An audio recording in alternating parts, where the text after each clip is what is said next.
Well, Tom Kelly knows Tony Holman George pretty well. Sure. From his years of racing down there. Yeah. And when we went to pick up this car number 7, he asked Tony whether or not Keith could do some hot laps of the car. He said, yeah. He said, we could make that happen. So we drag it out of there.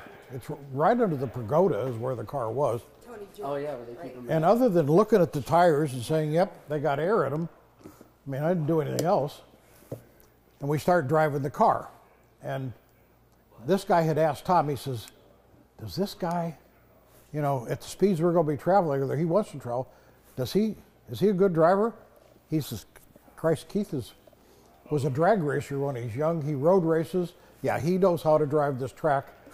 He's going to really have a good time doing it. Thought he'd never be allowed to again because we had an NCRS judging event at the museum, and if your car went gold, and I think it was the black car, or went top flight, you got to go out of the track. They took you a lap around the track, but it's 55 miles an hour. So Larry Gehrig and I decided that this is our one and only chance. Yeah. So we broke out and went around.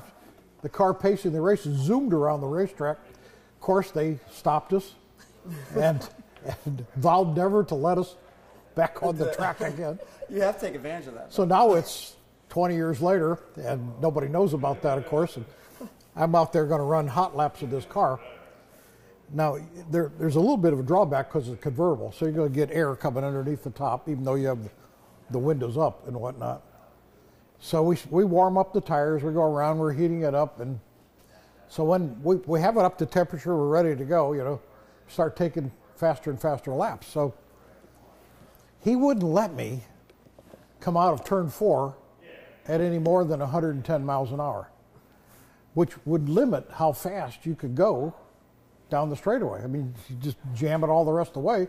You still got to hit the brakes because you're going into turn 1. So I kept saying, I think I could do $1.25, 125 miles. He wouldn't.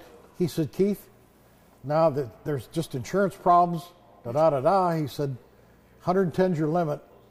But he said, once we're out of the corner, wind it up. Well, I got up to about